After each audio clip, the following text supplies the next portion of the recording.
Hello, Aquarius. This is your October forecast. And listen, what a month we have ahead. And why? Well, all your personal planets are traveling between two areas, and that is going to be your main focus this month. The first one will be your eighth house for money and shared resources. So that could be money that you have with your significant other, but that doesn't limit it to just that. It could be investments, it could be your bankers, it could be royalties, commissions, that kind of thing, any kind of payouts. And they're very dynamic as we start off the month. So we want to see what that is going to do for you. Now, Venus and Mars in this area, of course, it's also called the house of intimacy. So when we have these two romantic planets traveling together, you can come to see how your love life, too, might just really spark there on the first days. I'd like to say the whole first week of October. And traveling in the sign of Virgo, well, what does Virgo do for us, right? You are an Aquarius, but the Virgo mind is ruled by Mercury, right? So that is our linear way of thinking. We might have more thoughts about how we can organize, how we can strategize. And there's that analytical quality to Virgo that we see. So you might feel that your Venus and Mars are thinking your emotions as well as feeling them, right? So there's an intensity, and especially because both Venus and Mars are going to be trining up towards Pluto. And what is Pluto? Pluto is nuclear, right? It is passionate. So when we have Venus and Mars both trining off on Pluto, well, this is a great time for you to achieve those things that you've been working so hard for. You might see it as a financial payout here first week of October, but also romantically, if you're in a relationship, you'll see how this is definitely going to be behooving both of you, and especially you, because this is your placements, right? So you definitely do want to check your partner's chart or reading this month and see where he or she has her Venus and Mars, and see how that really ties up with you, right? Harmonizes with you. But also, I'd like to say your moon or rising sign reading this month will definitely reflect also where these two planets, because it's not that often that they travel hand in hand like this. And so you want to see where it may spark other areas of your life. But in your sun sign reading here as Aquarius, okay, it's that eighth house, right? The second window that's opening up for you in October is your ninth house. Now here we have Mercury, we got the sun, we got the new moon, we got Jupiter. All right, so that being in the sign of Libra is you balancing in a harmonious way. Those things are really important to you, Aquarius. And the ninth house reflects how we think more on a philosophical level, right? It's higher education, it's our higher mind, it's our spiritual self. We're reaching, we're wanting to study, we're wanting to investigate and research. So you can find yourself that October is a fantastic month to get all your research done. It's more like getting all your ducks in a row, because why? It's a preparatory state for what is going to come when the planets move into your 10th house of career. So if you're needing to take a crash course or any kind of course or class, whatnot, this can behoove you and also enhance what is coming up in your career a little bit later in the month, but especially there in November. So Mercury in Libra, right? Your ninth house. This is your mind thinking. It's trying to harmonize. It's trying to find a certain type balance. That goes for the sun as well, which is you, right? So it is an air sign. It's in your sister sign. So it's working really harmoniously with who you are. You're feeling that this is a time for you to really cruise, enjoy, go deeper into any kind of material that is exciting to you. It's like you're the adventurer, the explorer this month. And then we have the new moon, which is not going to be before October 19th. But this new moon, Aquarius, is special because it's conjuncting Jupiter, and you have Jupiter in the ninth house upon which it rules. So Jupiter is super strong. It's been working for you. It's been expanding your horizons for the whole last year. And this new moon, and we only get a new moon in this area once a year, but next year when it comes back, Jupiter won't be there. It wasn't there last year. In fact, it's going to be 12 years until these two meet up in this area again. So what does that mean? Jupiter is all about expansion of the mind. It is also something that is very, very generous. It's abundance, it's joy, enthusiastic, it's optimistic. It loves to travel. This is a time where you could travel and really benefit from it more than at any other time, or any other, should I say, possible foreign people coming into your life at this time. They could come to support you and be very important. They can end up as lifelong friends for you, right? It's people in high places, basically. So you do want to circle October 19th for when this comes together.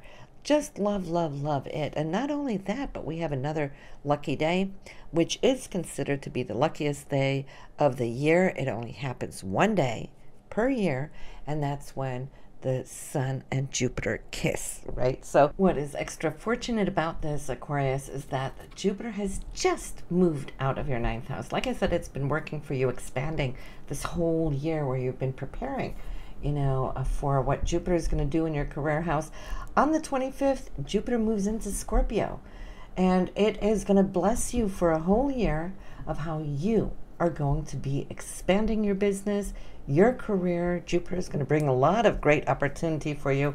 And how fortunate is it when the Sun is going to be conjuncting it just the day after on the 26th. That means that you can get a flying start on whatever it is. On the 26th, we just had that new moon on October 19th, setting you up for all of it. And that new moon was conjunct Jupiter, right? Now Jupiter and the Sun is conjunct, and it is in your career area. So, I'm super excited for you, because many of you will just feel maybe that it's coming out of the blue, but not really. You have really worked for this. And for how long? The last 12 years. You started a cycle 12 years ago. Now you're reaping the glory of whatever that was. And you were starting just a new cycle, 12-year cycle. Fantastic, nonetheless, right?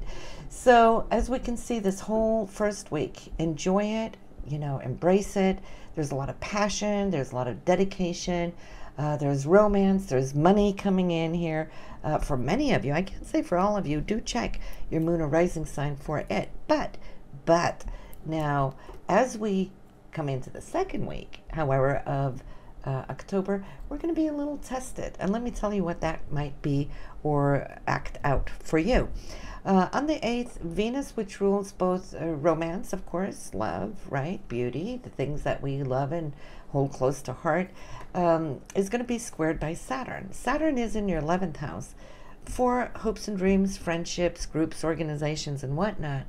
So between the 8th house and that 11th house area, the test will probably be about your value systems. How important is whatever to you? Whether it's your higher self that's questioning you, it could be outer circumstances, it could be a money situation that you need to look at. In that case, it might be a karmic situation. And then Mercury and the Sun on the 9th will be squaring here on Pluto. Now, Pluto's in your 12th house. So when we look at the 12th house, that's what's happening behind the scenes. So we can call that kind of karmic as well.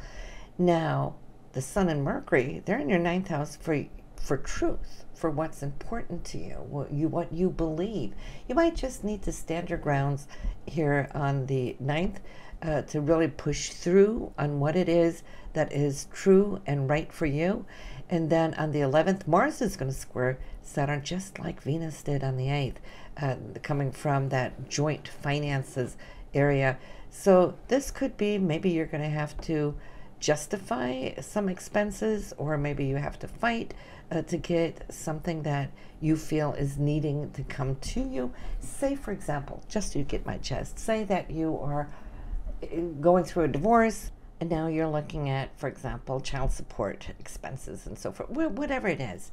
But you'll know. But that is just for a week. So we're getting through that period, and we're all going to be tested one way or another. And again, your moon or rising sign reading will show other areas, because, of course, that will be not in the same placement as your sun sign reading of Aquarius. Say you got an Aries rising, then you want to listen to the Aries reading to see where this challenge is going to come, because the challenge will come and it will affect us more than just this one area in our sun reading, right? Just so we're a little bit more forearmed to be prepared for what it is now that we're needing to fix. It is a week of fixing, right? So, but you know, you're going to get through this really, really well. I'm seeing a liberation from this stress pretty much there on the 15th, which I love. Not only are you being able to kind of liberate from that week, but Venus is moving out of the 8th house, okay? So then you can wrap that up. It's moving into your 9th house, joining the crowd of the Sun, Mercury there, and feeling really good in that sign because Venus does rule Libra, right? And it is your sister sign. So this should be a great, great time for you. If you're needing to do any travel at this time, you'll do really well. You'll have a great, great time. Talk about planets shifting signs. Mars will also move into Libra, but not before October 23rd, though. And so, yes, you're going to see how that rest of the month is really going to be expanding your horizons spiritually. It's your higher mind. If you're needing to take any tests or so forth, you will do really well because you're motivated, okay? You're all on board as far as education and so forth. But for those of you Aquarians that are needing to get anything published, this is a time to get published or find the perfect publisher for your work. The 9th house really rules that. If you're looking for visas, green cards, any kind of lawsuits with the government, okay, October is the month. This is the month, the best of the year, in fact, to get those legal things taken care of. I see how you're pushing through. And, you know, not all stress is negative stress. It just means we're busy. It means we're focused. This is where, you know, we're pinpointing our full attention to get it done. That's that second week. So when we're coming closer towards the end of the month again, you're doing well, especially there on the 24th with Mercury, which is your linear mind. It's, you know, how you think, how we think, right? Now all in your career house, it is really going deeper, okay? It's digging, and it's digging for creativity. It's digging for how can you expand your financial income. Beautiful trine there down to Neptune in your income house. So Neptune, which has been transiting here for a while, has, I'd like to say subconsciously, but it's also on a higher consciousness level, been looking for outlets where you could flow, where you can really radiate and shine your creativity, where you might be able to do it in unconventional ways. Even though you do have a conventional part of your being, you're also loving to explore, right? So you're exploring, what would this do? How can this really be great? And so between your career and your income, the 24th is great. And then here we have that luckiest day of 2017. That's when the Sun and Jupiter conjunct, right? And this is now sitting on the cusp of your career. So listen, you know, Aquarius, do please comment down below. Once we get to that date, comment on how that has worked for you or will work for you. I'm loving it. You know, we have that new moon there on October 19th, which really triggered that Jupiter, and now Jupiter is sitting right there. I love it, love, love it. Another really important point for us this month is that full moon. For you, it's going to be in Aries, okay, in the area of communication. This is where everything's going to be center stage for you, where you're going to be illuminated as far as whatever it's you're going to be communicating or sharing or putting out there. This is on October 5th. And so for you, I feel it's going to be intense, but it's going to be good. You're really going to give off a show. People are listening to you on the 5th. So anything of importance should be scheduled there if you're going to have any talks or whatnot. So we got the full moon, we got the new moon there. They're all looking absolutely fantastic. So listen, go have a very intense and beautiful, passionate month, Aquarius. Let me know how that goes. Thank you for listening and following and liking, and I will see you in November. Have a good one now, everyone.